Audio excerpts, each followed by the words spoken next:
Hey guys, on this week's episode of the Pit Therapy Podcast, we had a little bit of technical difficulties, so Kyle's mic sound will sound a little bit different at about the 15-minute mark, but we are discussing the band Misery Signals, who are comprised of members from Milwaukee and Canada. They are a band that started a little bit from tragedy after a couple of their friends passed away during a car crash that happened while they were on tour in their prior bands. But we start to talk about what we look for with a metalcore band and the songs that are coming out today in the genre. We get into Misery Signal's side projects from when the band went on a brief hiatus and how Fall Out Boy may be funding the hardcore scene. And then Kyle tells us about nearly getting into a car accident on his 16th birthday when he took his mom's car without a license to go see these guys. Let's jump in and open this pit up. Somebody hit somebody!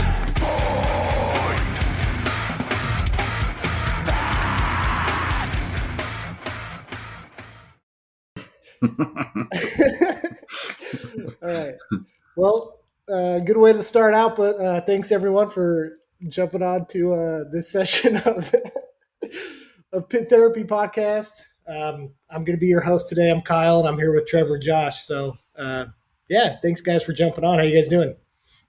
Good, man. We have a crazy windstorm happening up here in Utah right now. I just had a new fence put in, and I'm already thinking that my money's going down the drain with some panels probably busting out there, but, Yeah. all good. Yeah. Any trampolines flying or anything? Nothing So yet. we've, my neighbors the last 2 years have had their trampolines blowing down the houses and stuff like that. So all of them have drove stakes deep into the ground to make sure that they don't pick up anymore because they've walked 4 houses down to collect their trampolines before. Jeez. So I just flipped my trampoline over. Like voluntarily, or do you wait till the wind just flips it over and you're like, oh, that's good? no, he gets pissed and he walks out there and he just throws it. Yeah, I go out, instead of flipping tires, I flip trampolines. Do you guys have nets and stuff on your tramps? No, I Like safety I've been nets? asked why don't you put the net on? And I think it kind of goes, in my opinion, if your kids grow up with the net, I feel like they get crazier in the stupid crap that they do. Whereas I'm like, I grew up without a net, so I kind of knew my boundaries with it. But it definitely is scary. My almost 2-year-old gets on it, dude, and he just dive bombs to the other side. So me and my wife have to sit on either side and constantly chase him. But I don't know. Plus, I can't jump into my pool if the net's up. So I knew this girl that lived a couple blocks down the road from me, and it was this one summer, and I was in high school or whatever, and I was in my bedroom, and I can still remember her screaming from 2 blocks down the road because she'd fallen off her in-ground tramp and compound fractured both her arms. And so from that day on, I was like, I didn't even ever want to get a tramp, but we ended up getting one and we put a net on it. And my wife was like, well, we have to have a net. It's safer. And I'm like, yeah, but I've bounced kids over a net before too. So I get where you're coming from, Josh. There's a goal. All right, we got to get over the net. It's true. I've literally been 4 guys on there. Yeah. I've literally been tossed off of my trampoline, WWE style from the top rope, head under the armpit, throwing me off from bigger cousins than myself. So we net it. I remember jumping on your tramp. I don't think you'd used it in a few years. And I remember jumping on it and the tarp ripped and I fell through it. You not remember that? We ripped the padding and one of our friends jumped through and tore through the mat itself. So yeah. Good times. Good times. Good times. Those are scary. Well, cool. What do you guys been listening to? What new music, new bands, any cool tours coming up? Getting into the band that we're going to talk about today, I actually went back and listened to just a bunch of old hardcore metalcore stuff that was all related to these bands. And so that was mostly what I got into over the last week. It's cool. Josh, what about you? So it's funny. So I actually checked out With Honor. It was a band I never really got into later. And then when we were kind of texting the other day, say they were coming back, and I actually looked up their new record that they're releasing this year. It's actually the 2 singles they have on it's really good. I'm way into it. It reminds me of that was what I was going to bring up. Yeah, it reminds me of Evergreen Terrace, Old Comeback Kid, Casey Jones, just that straightforward hardcore chanty stuff. I'm way into that. Like, I think it's really Yeah, good. yeah. I think we'll get into that a little more.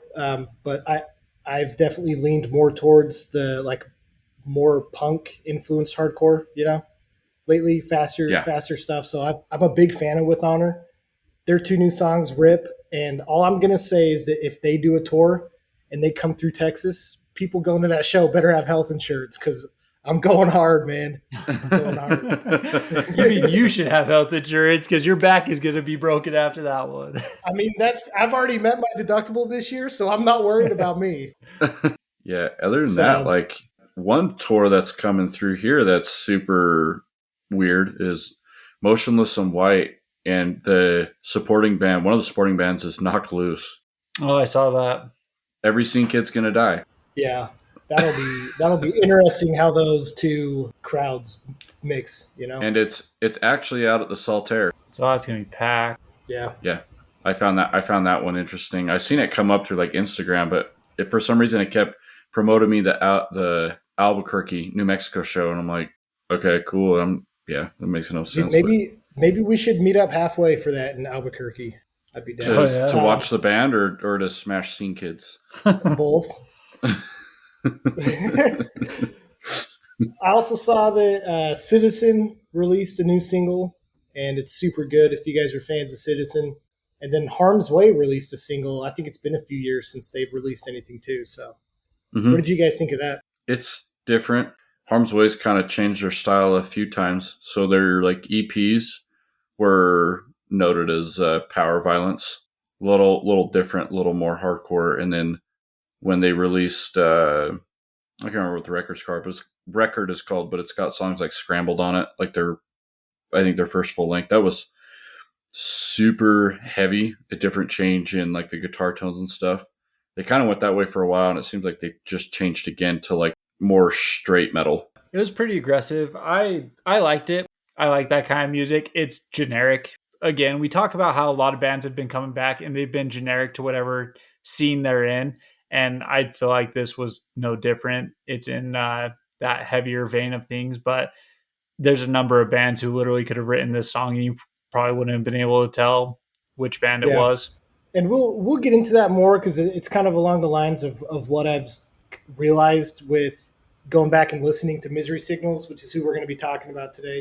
I think though bands like Misery Signals and probably Harm's Way, I think have enough like scene cred that they can come back and it's not. I don't know if I would call it as much generic because they've been doing it so long, so it's like it's just them.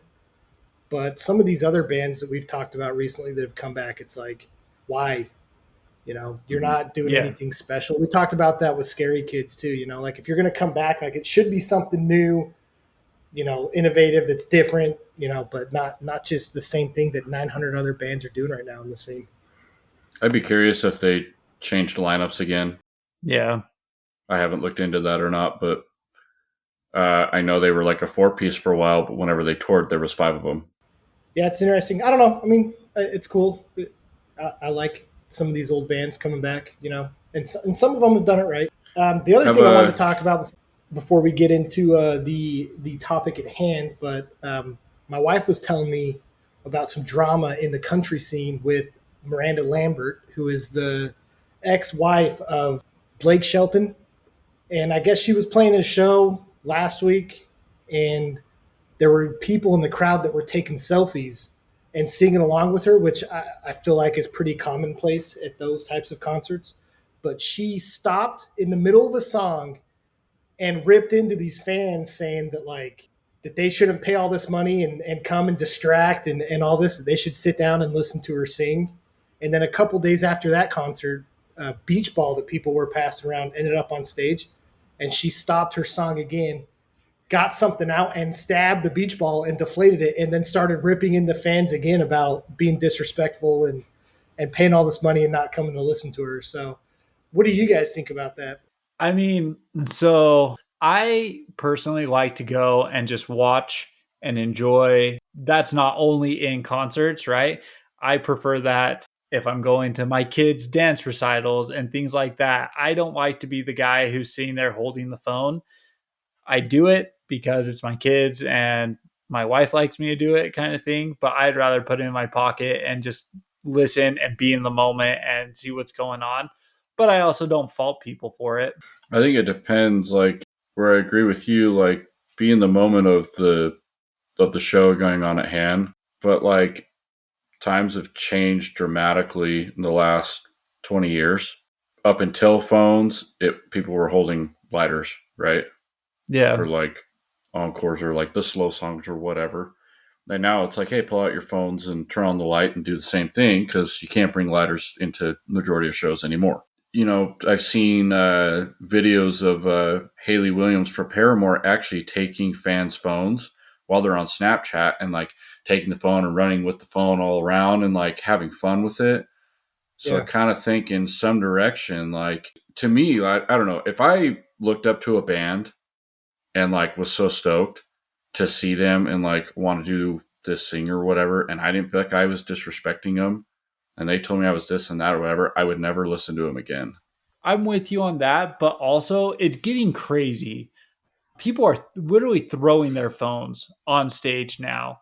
And I think it was BB Rexa, Oh yeah. that gal, she got hit in the face with one of the phones and it cut open her eye and she had to stop the concert.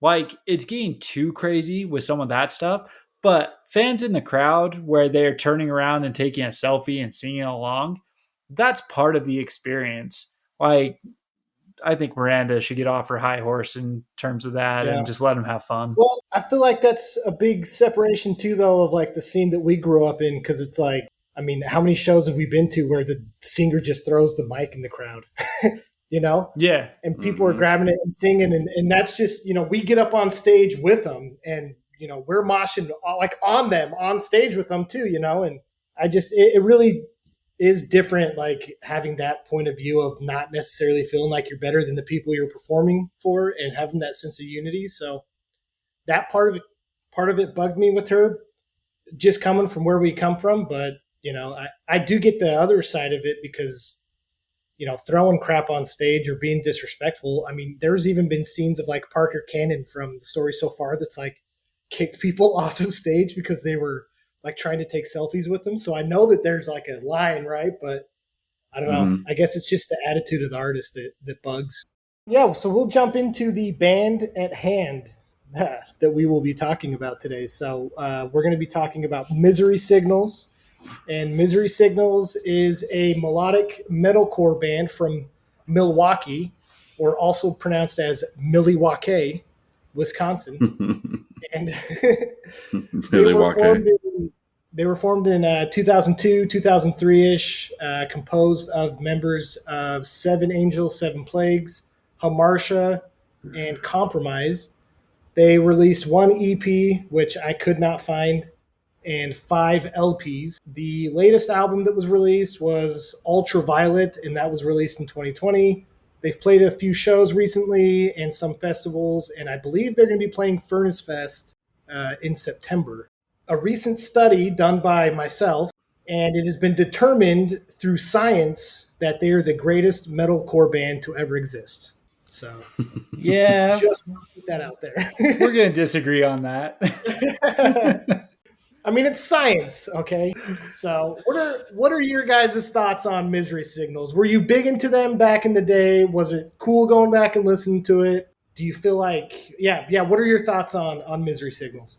I was way into them. I remember hearing a few songs off of MySpace when I was like 16 years old, 17 maybe. And then the album that really caught my attention was the Controller album. Came out in like 2008. That was like what I remember most about them. But I started diving into more music like this. I almost kind of want to call it math metal. Like it makes you think. You know, nothing's very repetitive.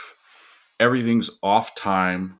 The drums are always doing something different. The guitars are always doing something different. And so it's almost like listening to it, kind of like I get the same vibe I get when I listen to like The Chariot. How could this get any better? I was way into it. I actually liked going back and listening to all these albums. I actually kind of like the second vocalist better for personally. I like the deeper screams, but I think they're really good. Yeah. Yeah. What about you, Trevor?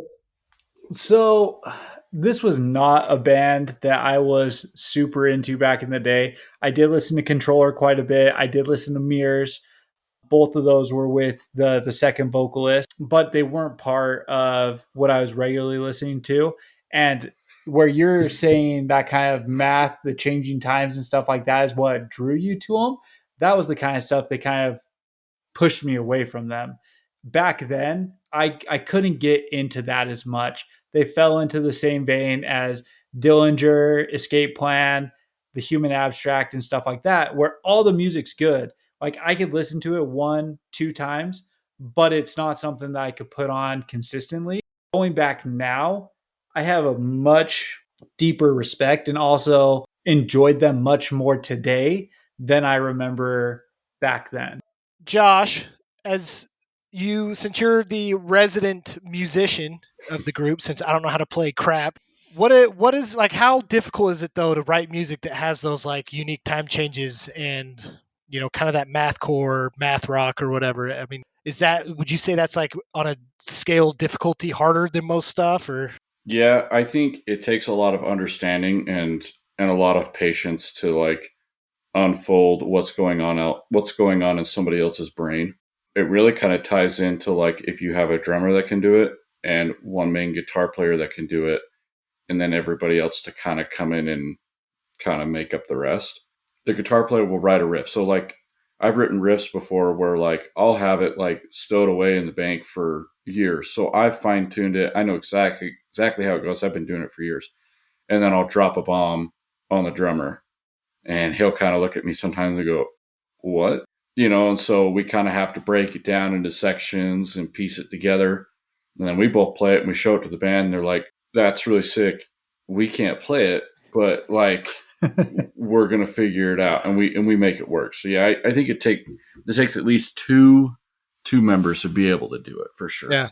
I think the nice thing about Misery Signals is the lead guitarist and the drummer are brothers. So they've been doing this for years. And I think that probably lends itself very well to what they're doing. It makes it very easy for them to work together and to mesh together because the drummer's the little brother.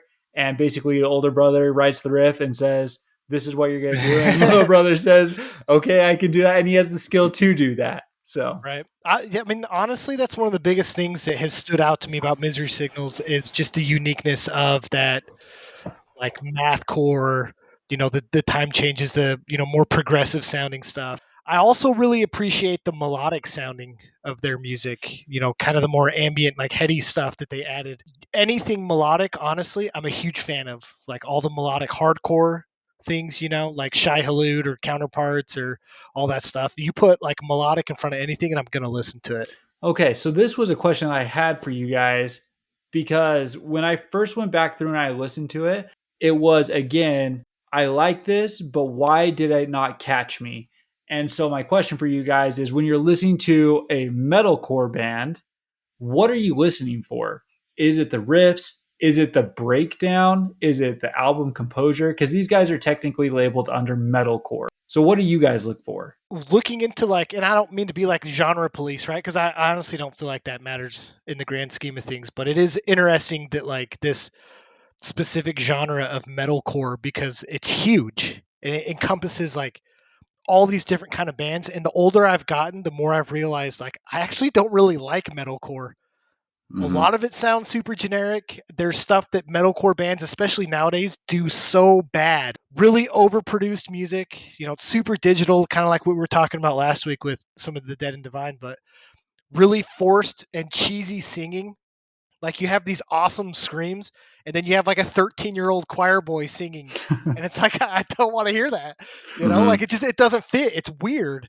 Mm-hmm. Really generic riffs, kind of boring breakdowns, and so like as I've gotten older, I don't really think I like metalcore that much. But you look at a band like Misery Signals, and it's like it feels so unique. They don't do a lot of that stuff, right? They don't sing very much. There's a couple songs that sing, right? And it wasn't cheesy like a girl sounding singer. You know what I mean? To me, The it didn't melodic, sound like it. Didn't. It wasn't ever forced singing. Like the singing was put like right in place for the perfect melodic part to like go on. yeah, yeah, no, for sure. And like the melodic parts, I didn't feel like were overdone. They knew where it fit in songs and in albums. Because if you go back in all their discography, if you listen, not every song is melodic. Not every song is one sounding. They have a good mix in all these albums. So I don't think that answered your question. So to answer your question, I don't really know. I don't want generic metalcore. Like I want something that's unique that isn't just the same bad mashup. Because I feel like sometimes metalcore is the worst parts of both of those genres. It's like the Sure. worst part of metal, and then it's the worst part of the hardcore, breakdowns and stuff. It just mashes and ends up generic. So what do you think, Josh? I think, and maybe it just goes for any genre, but like the the way the vocalist can scream is make or break for me. Is like get go. Like the music could be as good as it can be, but if I'm not into the vocals, I turn it off. For instance, As I Lay Dying, like the song 94 Hours, like it to me is one of the top 10 best metal songs ever. Right. It's got like the perfect breakdown, and his screams are so thick and full. Even a band like Suicide Silence, their first full record, I loved Mitch's vocals as well because they had a good mixture of highs and lows. So yeah, I think vocals for me is the first one. I think the second thing that I look for is the music interesting. Like I don't want repetitive stuff over and over and over, and it needs to be like interesting to me. Like for 94 hours, that was like one of my first breakdowns I ever heard. So to me, it's kind of got a nostalgia taste, but it was like a breakdown without being a breakdown. It just felt like it was just part of the song. It wasn't like we're trying to write a breakdown so people can mosh. It was just like, hey, this fits. Let's put it Yeah. here. With Suicide Silence, it's kind of at random. Like all of a sudden, it just drops out of nowhere, and you're like, I didn't think this could get heavier, but it did. But I think those are two things I look for sure. What I realized is I want the breakdown, and I want a heavy breakdown at some point. And I feel like Misery Signals never really scratched that itch for me of just the heavy breakdown. Have you guys seen the movie Champions with Woody Harrelson? I have not. No. So he's a basketball coach that gets into a DUI situation and ends up coaching a special needs basketball team. And he's teaching them the pick and roll in basketball. Okay. And the way he describes it to him, he comes in, he goes, I'm going to teach you the best play in all basketball. When done right, I get a boner. And then later in the show, they run the pick and roll absolutely perfect. And the guy on the bench looks at him. He goes, Coach, do you get a boner? And he goes, rock hard, Marlon, rock hard. like I get a physical reaction when I listen to metalcore, and that breakdown hit. Not okay. I don't want to hear about that reaction, man. No, the hair like on the back of my neck stands up, like because it's like if I was live at that show, the anticipation of that breakdown coming, it builds it up. It's something that's just like it's a physical reaction that takes place in me, and I didn't feel like I got that often with Misery Signals. So once I kind of took that out of my head, like, okay, I'm not getting my breakdown and listen to it in a different way, that's where like I really started to go back into the mathcore sounding stuff and stuff like that and just appreciate how good they are at their instruments and things like that and how well written everything is. But if I'm listening to a new band, that's what I'm looking for typically. I realized of myself. So See, yeah, I don't know. See, like they play a certain death. I'll come out swinging with my third leg for sure. In both breakdowns, not just the first one. That's a different kind of windmill, man. No, but I'm gonna totally disagree with you, Trevor, because as I've gotten older, sometimes breakdowns just get boring. Like, and this is maybe the problem with some of these metalcore bands is it's just like it's generic music, then it's generic breakdown. Like, cool, you can chug a couple times really slow with some deep screams, and it's like it's I guess it's cool, but even it shows like sometimes like two stepping is just as fun, piling on is just as fun. Like you guys will hate me, but circle pitting can be just as fun.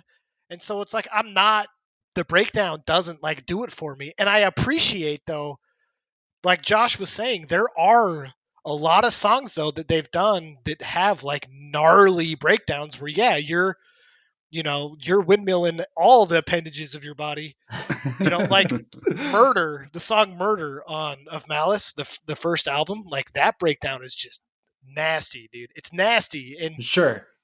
And so let me kind of continue my thought here. I actually had to go watch live shows of Misery Signals. I went and watched their This Is Hardcore set 2022, and just seeing their, again, that physical reaction to them piling on and stuff yeah, like that, and people swinging right out of the gate. They're playing A Victim of Target is their first song that they come out with, and that's a super solid opening breakdown, everything like that. But where I'm talking like it was a letdown is like on 2008's Controller, the song Parallels. They have this line in there and they say, "Mother effer, we hit hard." And right there, typically you would have that heavy bass drop just to a big open pit and stuff like that. Instead, it trends up into a bridge. And it was yeah, just such a letdown for me. And maybe that's just 2008's album in general, because there are really good songs, there are good breakdowns and stuff like that. It's not your traditional deep bass drop, chuggy chug, just swinging kind yeah. of I thing. just They're more technical. I feel like with some of these bands, and especially in the metalcore genre, that breakdowns have become kind of cliche. What's funny is online on the interwebs, and some of the people who I'm sure are very knowledgeable in this stuff, they have a big problem with metalcore music, and there's a lot of hardcore bands, and I'm doing air quotes that. And I guess maybe we can get into another topic some other time about what constitutes being hardcore. But bands like Knocked Loose, bands like Kubla Khan, we talked about Harm's Way. That's not hardcore. Those are just really heavy metalcore bands. Let's be honest, right? You look at it, Mhm. like you Yeah. listen to it, that's actual metalcore. I feel like you could cut up their songs and take out the breakdown and put them in any of the other bands, and it would sound exactly the same.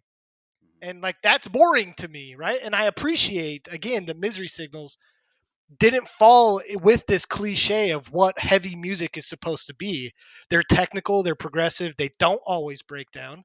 They don't always sing. They don't, like what a lot of these other bands do. And I think that's something very special that you have with them, especially because it's like there's hundreds of other bands that just have the same, prescription for their music. And so, One thing I really like about the band you mentioned, Kublai Khan, like again, what I was saying, vocals like suck me straight in.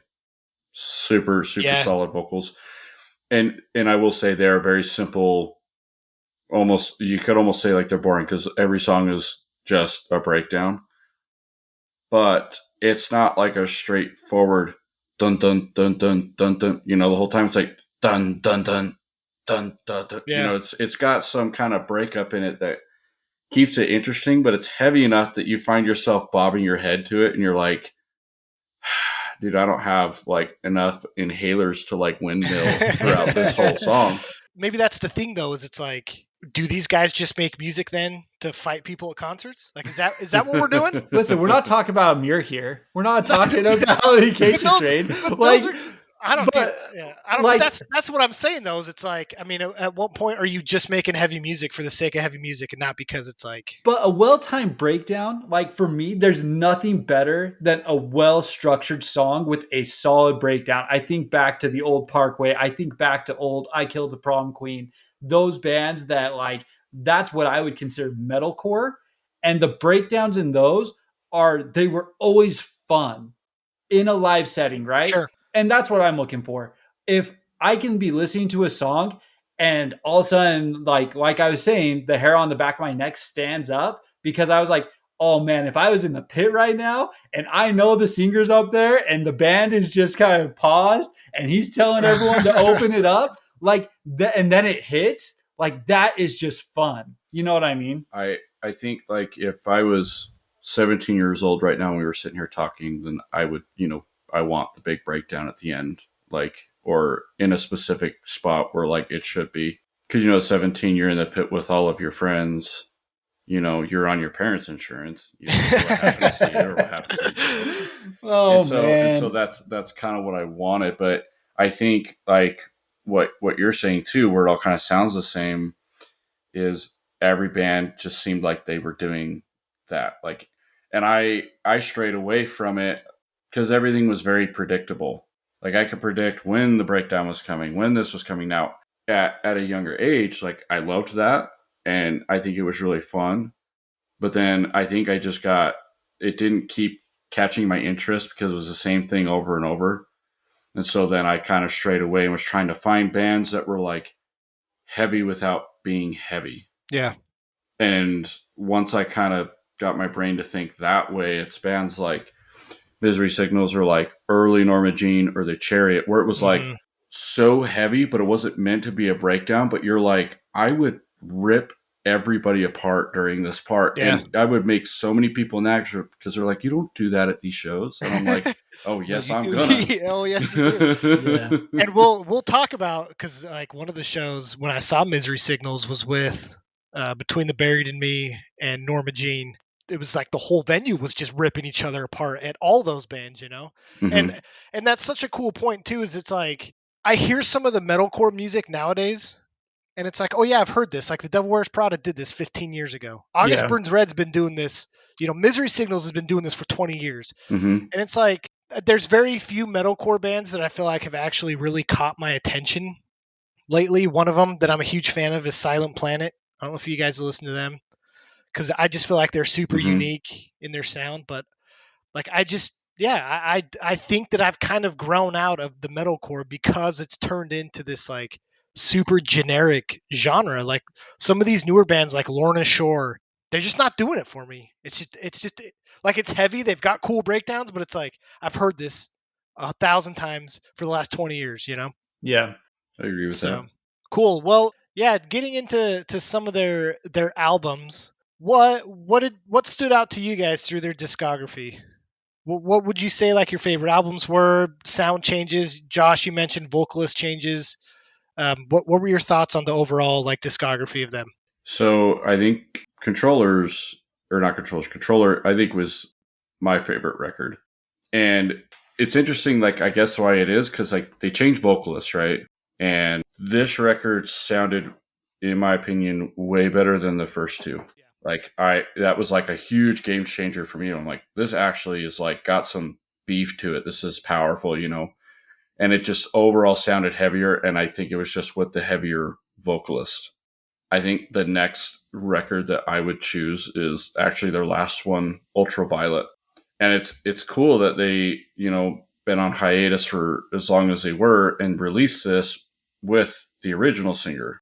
I actually listened to a podcast. It was actually back in 2020. It's some powerlifting stuff, but the guy has like hardcore bands come on, like the guy from Harm's Way, Most Precious Blood, One King Down, and then he actually had Jesse from Misery Signals on it. Nice. And it's been a couple years since I listened to it, but he kind of dove in and kind of talked about the writing a little bit, about how the brothers kind of that band would not exist without them, that they're kind of the whole like fixture of that band and the structure and everything, and everyone just kind of goes along with it. But yeah, like, and then he mentioned that yeah, we're releasing a new record this year. So of course, you know, I looked it up and like was following it, like waiting for that whole thing to drop, and I probably listened through it like 20 times. It was very, Yeah. very good. What about you, Trevor? So Controller and Mirrors were the two albums I listened to prior. But going back through, again, when we do these things, I basically put the band on repeat. We kind of had a joke going. I had asked what band we're going to be doing next week, and you got mad at me. And I was like, I've got 20 plus hours into Misery Signals at this point in time. But after kind of going through, and maybe this goes back to kind of the story of them coming together and what the album actually means, but of Malice and the Magnum Heart, their first record, it really is standing out more and more in my mind. Ultraviolet's second. I didn't care for the second vocalist as much. I thought his vocals were heavier. I liked that aspect of it, but I felt like the music started to lack a little bit more. And I think that these other two with Jesse, the first vocalist, just have more passion to them, a little bit more feeling to them. They definitely hit the scene harder. They have more weight in the scene and everything like that. So those are my two if I'm to Yeah. turn these guys back on. Yeah. So their first album of Malice and the Magnum Heart, that was 2004, was on Ferret Records. So they had obviously the original vocalist who ended up leaving after this album, but I do feel like you can kind of hear like the sound that made Misery Signals in this album. I don't feel like it was as prevalent as like some of their later albums. I actually feel like Controller is really when they like found their stride as a Mm-hmm. band. But 2004, I mean that's what 20 years ago. Yeah. Um, Almost, yeah. what other like melodic? And I know there's metalcore, because bands like Haste Today, As I Lay Dying. I don't think August Burns Red was out yet. I think their first album came out in 2005. But specifically with melodic, who else could you think of that was doing melodic like metalcore or hardcore? The only one that I could think of really that compared at all would have been Shai Hulud, but I don't know that there was much more out there. I mean, melodic wise, I can't think of anyone that really comes to the top of my mind. I'm sure they're out there, right? Because they got their sound from somewhere. I mean, it's all building off of something, right? But in terms of like the mathcore stuff, you did have the Chariot still out there. Poison the Well was floating around and stuff like that. So there's some of those bands that had the time signature changes, and these guys took a different approach to those time signature changes as opposed to being that kind of chaotic sound. They took that, I don't want to call it softer because it's not softer, but it's just a different approach, right? It's not the chaos that ensued. It's the more technical aspect of it done well. Did you guys listen to Seven Angels, Seven Plagues? Getting Yeah. into these guys, Oh, yeah. I mean, I felt like their sound actually bled into Malice very well. It seemed like a good progression, and actually pulling. Did you have a chance to grab Compromise too? Jesse's first band. I felt like Misery Signals was a very good mixture of the two. Once I kind of went and listened to those. I think probably not as melodic, but Killswitch Engage actually released End of Heartache in Yeah. 2004. Yeah. That's a great callback actually. Little more mainstream, but I mean, Killswitch was the project from Aftershock, and I can't remember Howard's other project. I think I mentioned it to you guys a few weeks ago, but I don't remember I, the name. it's a good callback though, and I think that yeah, you are at this time maybe around 2004 starting to see some of these bands that are not as like fast and thrashy, kind of like Trevor was saying with a mhm. lot of the metal and metalcore. They're starting to, I don't know if like slow it down is the right word, but it's like more organized metal, right? It's I don't know. Yeah, I don't know how to put it, but Well, yeah, I mean, it's kind of where metalcore started. Killswitch is a very good example of where metalcore started. The other band that I looked up was It Dies Today. They're a good example of where metalcore started. They don't have quite the melodic sound. Like Misery Signals, they were different. Their Mhm. sound was different, but they still fell into line with the It Dies Today, the Killswitch Engages, and stuff like that, which are more on the metal side of metalcore and kind of keeping it that more chuggy chug type of sound. The Blood came out with Past the Flask in 2003. Almost kind of fit in that in between uh huh. spot of Misery and Killswitch of just Yeah. melodic but different, but fast, but off time. Well, what's interesting though is you see a lot of like I feel like there's a really good explosion of post-hardcore and like true post-hardcore, right? You look Mm-hmm. back at like Hope's Fall, Glassjaw, like a lot more melodic as well in those types of bands too. Like Fear Before the March of Flames, who actually played a lot with Misery Signals. So it's really a cool combination of all these different sounds. But my question for this album is it hard for you guys to go back and listen to some of these older albums with the sound quality and production not being as good as it is now? Not really. I think there was a point in time where I was like a sound snob.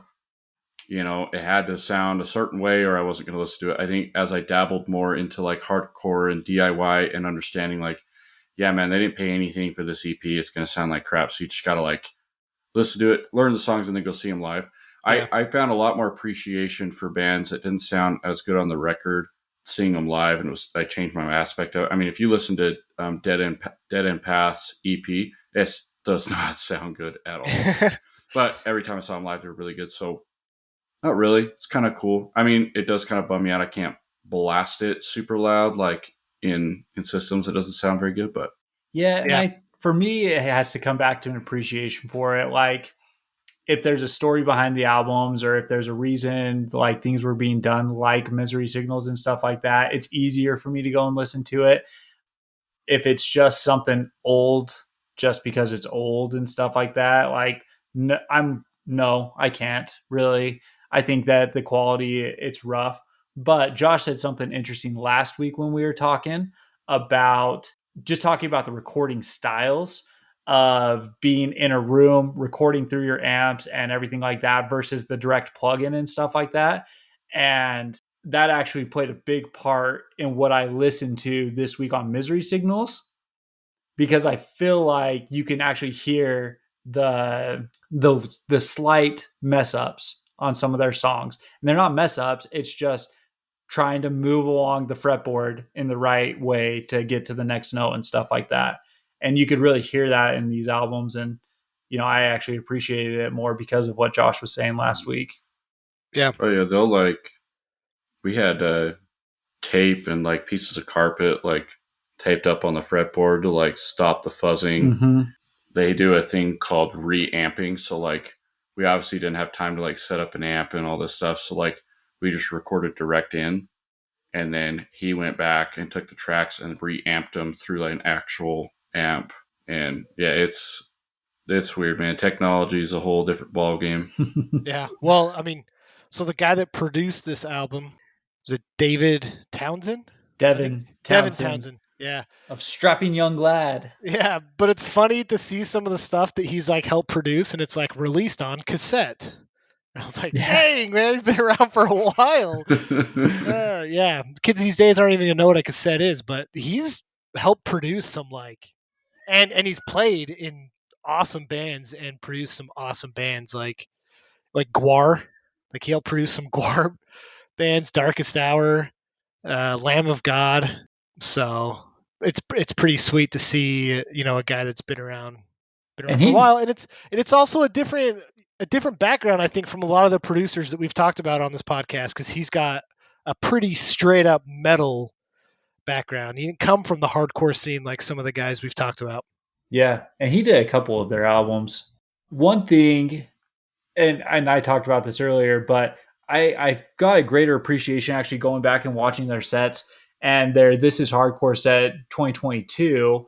I wanted to ask you guys about it. So they played A Victim of Target, that's off of Malice. The Year the Summer Ended in June, that's off Malice. Luminary off Absent Light, The Failsafe off of Mirrors, and 5 Years off of Malice. So they really leaned heavily into their old stuff. Do you guys feel like that would just be because they were at This Is Hardcore? Or do you feel like if you were to go see them today, it's going to be Ultraviolet and Malice, basically, is what you're going to hear? Probably, since the original vocalist is back, right? I don't know. It could be a lot of things. I know they were supposed to do a tour a while ago, and the vocalist couldn't leave Canada because all the COVID crap going Yeah. on. There could be a mixture of lack of being able to get together and practice. There could be rights to the other albums that the other singer has, and so they're not able to play them. Yeah, but they did play. That's the thing, though. They played one song off of Absent Light, and they played one song off of Mirrors. Yeah. So they did that middle. Yeah. It could depend on the lineup too. Like, what songs do you know? Can we learn? Can we put together? Sure. I mean, my band's got like 15 songs or so, and some of them we've never played with the different lineup because we've kind of moved on from it, and we were just like, wouldn't say I don't remember how to play them, but I'm like, no, I don't have time to do that right now. We're just gonna Yeah. play the other ones. I also think that, like, if you're gonna play a hardcore festival, I don't know, of Malice and the Magnum Heart is probably like I think a lot of core kids are gonna come out for that album. So, And I mean, you've been there, Josh. You've been to This Is Hardcore. Do people go to hear the old stuff, or are they just there to see the bands in general? I think both. So This Is Hardcore, I think, is a really good festival to have a bunch of like reunion bands. So many bands that play there that have not played in so long, like 25 to Life, D Block, Disembodied, Martyr AD, and they played like their specific, like most known hardcore songs. So I think a little bit of both, but I think it's majority of to like see the bands that never got to see. Because let's see, so they when was their last show? In like 2013 ish. I mean, now they played well Misery Signals? Yeah, before their big before their hiatus. Oh, before the hiatus. So they played a couple in 2014. Okay, so you're And- about that 10-year mark ish, or minus this is hardcore. They're kind of almost that band where like you were saying, like, why wasn't I into this 15 years ago? But like you're more into it now, and you're like, well, crap. Like if they were coming through, I'd probably go see them now. Yeah, or be more interested. It's kind of one of those where like they throw them on, and you're like, this is probably the only chance I'm going to be able to see this band. I've been chasing this one band that I was telling you guys the other day that Yellow Card was coming, yeah. and they're coming with the story of the year. And then I finally got to look down the fine print. They're literally just not playing the Salt Lake date, and like every freaking time they're on a tour, they skip Utah, and I'm like, so yeah. Didn't they play back with From First to Last? And Yes, I he is remember legend. that show. And he's legend. He is legend at Club Ice. Yeah, it was at Club Ice. That's right. I remember that show. That was a weird lineup. Yeah, you couldn't mosh. I remember people getting kicked out for moshing. Ah, that's right. Man, Salt Lake got weird for a minute. 2006. So let's see. Mirrors, 2006. They get a new vocalist. But if you didn't know that he got a new vocalist, do you guys think you'd be able to catch it? Is it really that different? Yes, from Malice to that one, it's different. From Absent Light to Ultraviolet is not. So new stuff, I didn't think it was that drastic, but Malice to Mirrors, it was. And see, I didn't really notice a massive change until Controllers, and I just don't know if that's because the production was a lot heavier in general. Because like I listened to both, and like I know they're different, but like just listening to it, there's some slight differences, but I don't think I would have ever really caught it. Yeah. Right off the bat. No. So they did get a new producer as well, Ben Schigel. I don't know how to say that. Anyway, yeah, something like that. But he worked on Chimera, Walls of Jericho, and Ringworm. I mean, we talk a lot about producers. Not sure how much that affects it. I mean, honestly, like Mirrors has a couple good songs. It didn't really stand out that much to me. Josh, like you were saying though, I do feel like Controller is where they kind of catch their stride as a band. And what's interesting is they go back to the original producer of Malice on this album. So really quick, let's just talk about why they got a new singer. So Jesse, their original vocalist, and their guitar player really butted heads. But I actually just watched their documentary, and they actually dive pretty deep into kind of what was going on back at that time. And apparently Jesse is OCD, likes things a very certain way, very stubborn and everything like that, and would just like fight about everything. And the guitarist, their main guitarist, I think his name's Ryan, was usually the guy to fight with him, but the rest of the band sided with Ryan. So they were actually on tour with Madball, and they were supposed to play in like Oklahoma or something, and it really came to a head. And they literally went to him and they're just like, "You're done. Like, you're out of the band." And he was like trying to talk to him, trying to get this all together. And they drove 6 hours to St. Louis to get him a flight to go home to Canada. So they kicked him out of the band and then drove 6 hours with this guy and dropped him off. And just dropped him off. And I would recommend going watch it. Again, the documentary is called Yesterday Was Everything. Really interesting. I mentioned to you guys, it's about an hour of the guitarist just ripping on Jesse.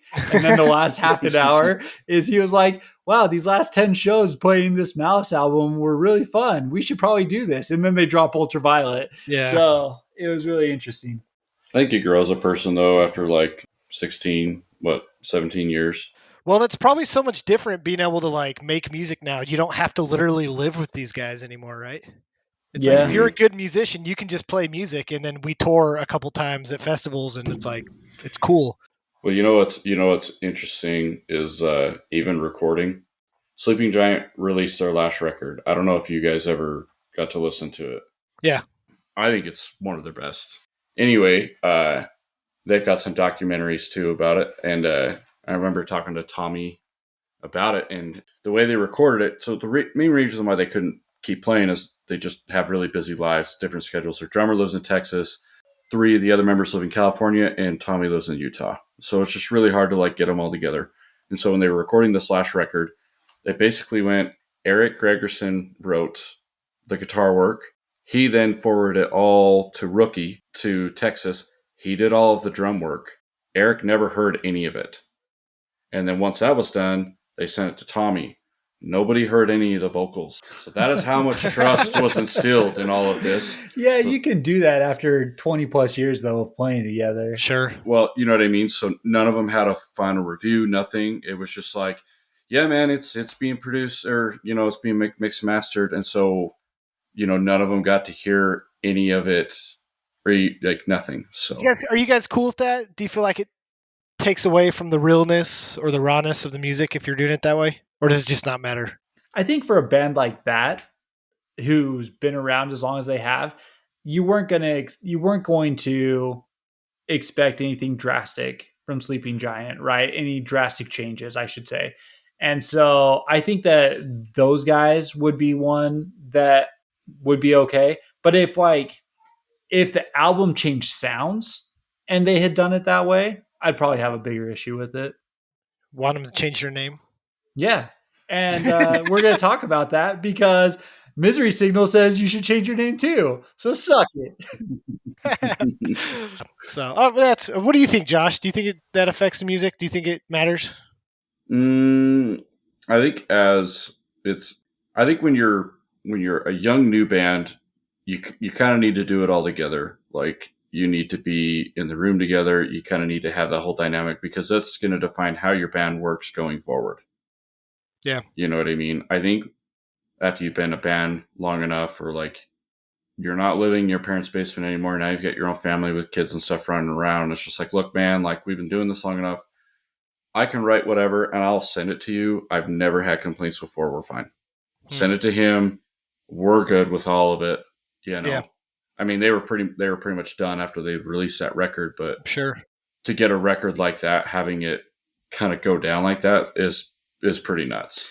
Well, I would also probably say that they probably had more songs than what were just on the album too. So, or was it just that? Or did they have if it's a 10-song album, did they have 15 and then they pick the 10 best? I don't know, honestly. I mean, they were running out of room for their schedules to tour. They didn't really have time to write. They didn't have time to get together to do any of this. And so they were on Face Down Records, which is actually the same record label that Death Star was on, because this is the project from Death Star. Yeah. And it's just like they're friends with this label. Tommy's new band, Holy Name, is on Face Down as well. So I don't think there was a requirement. I think it was just like, hey, will you just help us release this last one, send it off, and we're done. Yeah. Yeah. So Controller 2008. I feel like this is where they found their sound. A lot more melodic. Weight of the World is a ridiculous song on that album. Freaking love it. Then they get done with Controller and basically they take a hiatus and do a bunch of side projects. Did you guys listen to any of those? I listened to all of them. And So we've got funny story about one. We've got Solace, which is Carl Schubach. He's the only member of the band. He wrote all of it. He crowdfunded to be able to pay for the album and stuff. Burning Empires, which also has the drummer from Fall Out Boy, which is insanely dope because it's why is the drummer from Fall Out Boy playing in a traditional hardcore band? But I'm down with it. You have Living with Lions, and I can't decide if Living with Lions is extremely mid or just actually terrible. But what did you guys think of their side projects? Well, you also had Low Talker and Oh, that's Sleeping right. Girl. Low Talker was Misery Signals and Comeback Kid, and Sleeping Girl is Jesse. He plays just the bass, and I don't even think they have a vocalist. It's just kind of a post rock band. Side project wise, my favorite was probably Low Talker. Living with Lions is meh, but they have a crazy story about their 2008 album that I'll share with you guys. And then Burning Empires, that's super sick with Andy Hurley, Fallout Boy. They also started a label at that time, Yeah. F City Records, because of this band. So all that stuff is super dope. What about you, Josh? Did you listen to any of them? So I wasn't able to kind of get into any of the side projects, more did just like the discography on Misery Signals. But it's funny you mentioned Andrew Hurley from Fall Out Boy. So like I think it was another one of the other podcasts I was talking about. He drummed for Earth Crisis for a while. That's So crazy. like if you go watch This Is Hardcore 2017, I think I sent you guys a little clip of the video. He's standing behind the drummer playing for Earth Crisis. Yeah, sick. Air drumming. Yeah. But he plays in a couple other like hardcore bands. I had to look it up because I couldn't remember the exact name, but he plays in this band called Race Trader. Have you ever heard of them? Yeah. Oh, wait. No, I have heard of them. Yeah. Yeah. Yeah, so he's the drummer for that. And that's like when I actually met him. I was sitting in the back, green room, whatever you call it, and like kind of glanced over at him. We talked for a minute and then he left. And I was like looking at my friend. I'm like, why does he look so familiar? And like, that's the drummer for Fall Out Boy. And I was like, oh, okay, that makes sense. That's But crazy. yeah, kind of funny how they're all kind of tied in.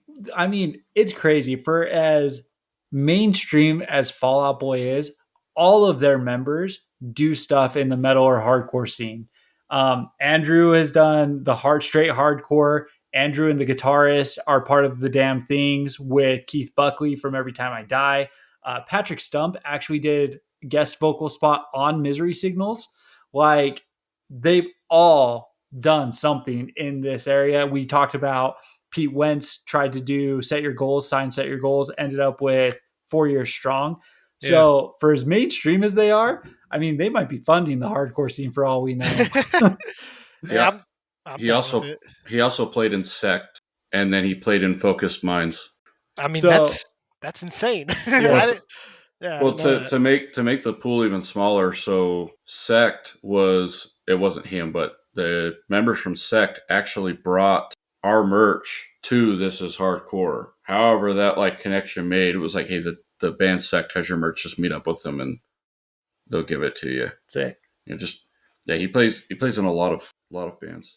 All right. So Living with Lions controversy. Did you guys read about this at all? No. Okay. So their 2008 album is called Holy Shit. And it has on the front, they made it look like a leather bound Bible and then just replaced Bible with that.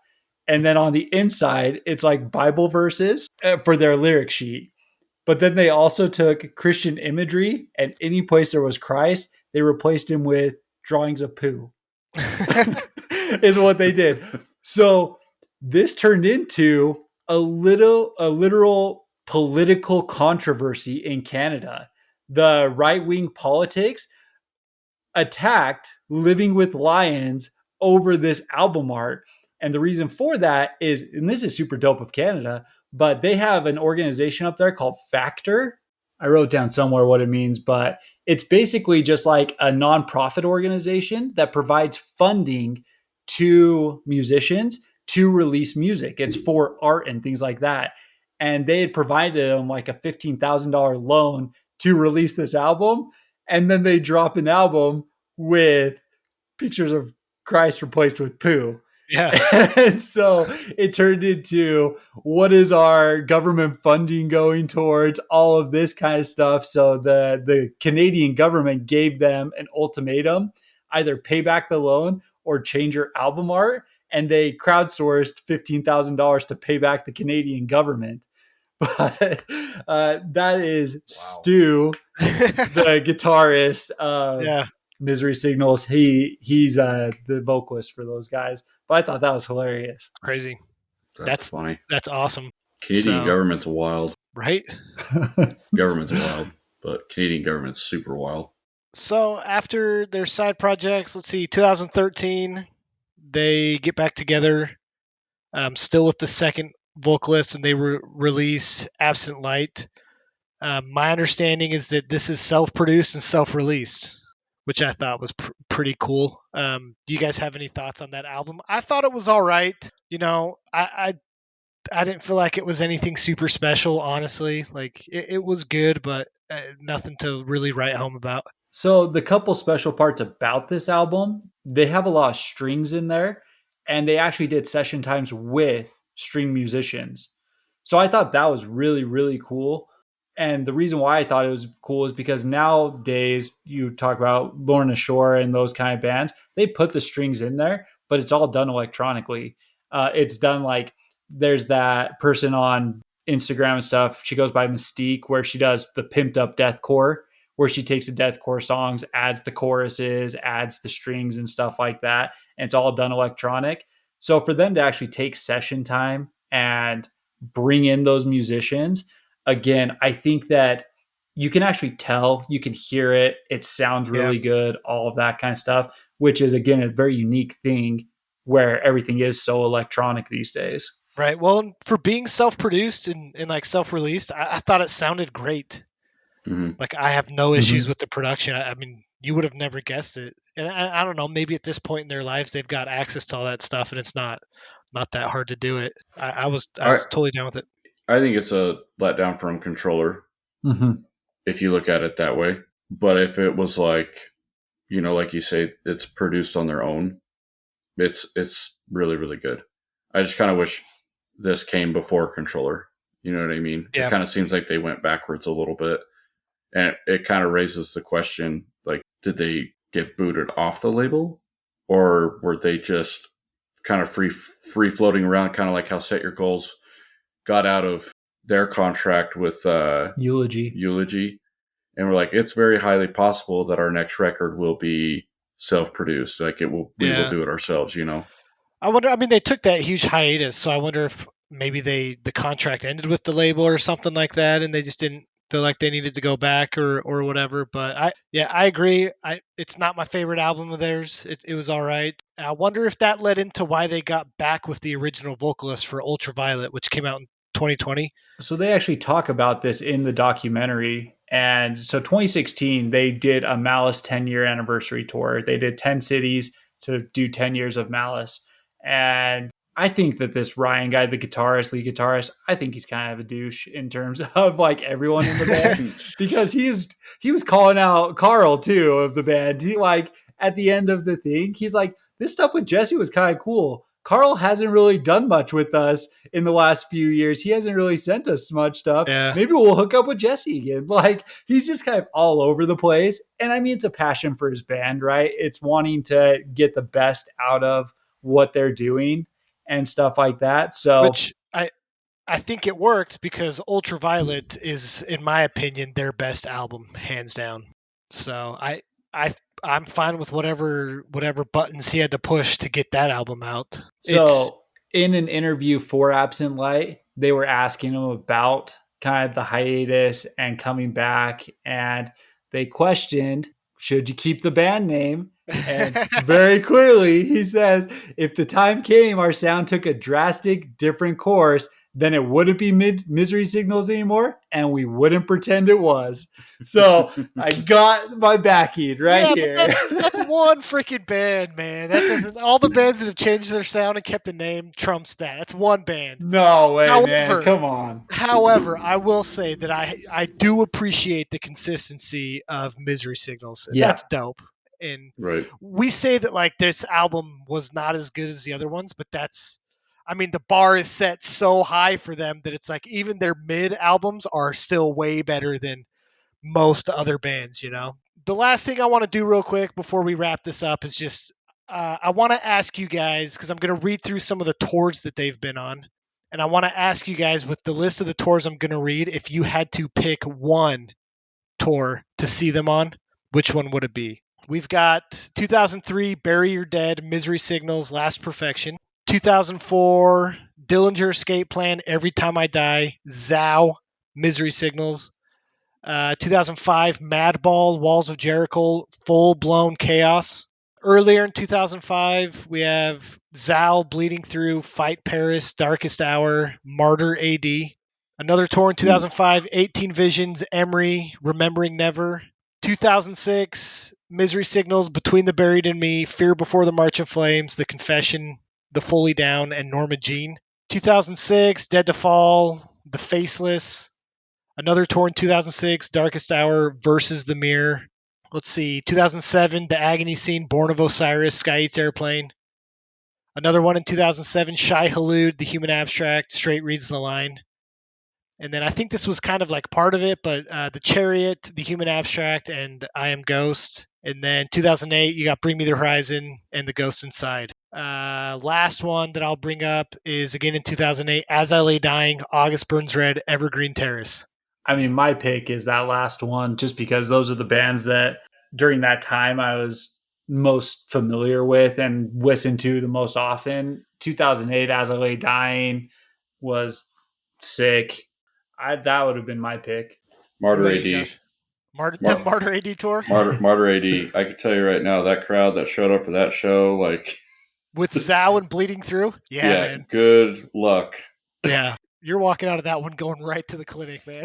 Yeah, Zhao actually just came through here, probably a month and a half ago. That's sick. I like Zao. So one of the times that I saw them was in 2006. That tour with Between the Buried and Me, Fear Before the March of Flames, and Norma Jean. So it was actually on my birthday that they played up in Ogden, which is this little town north of Salt Lake City.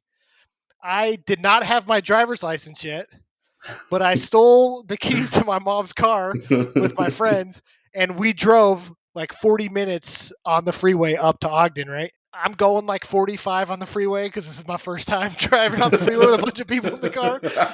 So I'm going super slow on the freeway because I don't want to die. So we get to the show, and it's this little tiny, it was a Club Boomva in Ogden, if you guys remember that. It's a little tiny venue, man. Yep. And the only thing I remember from that show is just there was nowhere to stand because it was one giant pit. Yep. Like you had to like stand up on the merch table to get away from people, Swinging. swinging appendages like we were talking about early, dude. It was wild. Mm-hmm. The best part though is when the show ends, again, you have to remember I'm like the day I turned 16, don't even have a driver's license yet. We're driving back home. I turned down this road and I see cars coming at me and realized it was the off ramp of the freeway. And so it's like those scene from the movies, dude, where there's like five of us in the car and we're just screaming because all these cars are coming at us. So I slam on the brakes. We turn around. We're driving down the road some more, and I'm totally lost because this was before like Apple Maps or anything, right? I had no idea where I was. It's probably like midnight or 1 o'clock in the morning at this point. We turn down this like hill in Ogden, and there's like 30 floodlights set up on this road, but there's nobody there. There's no construction cars, no cones, no one.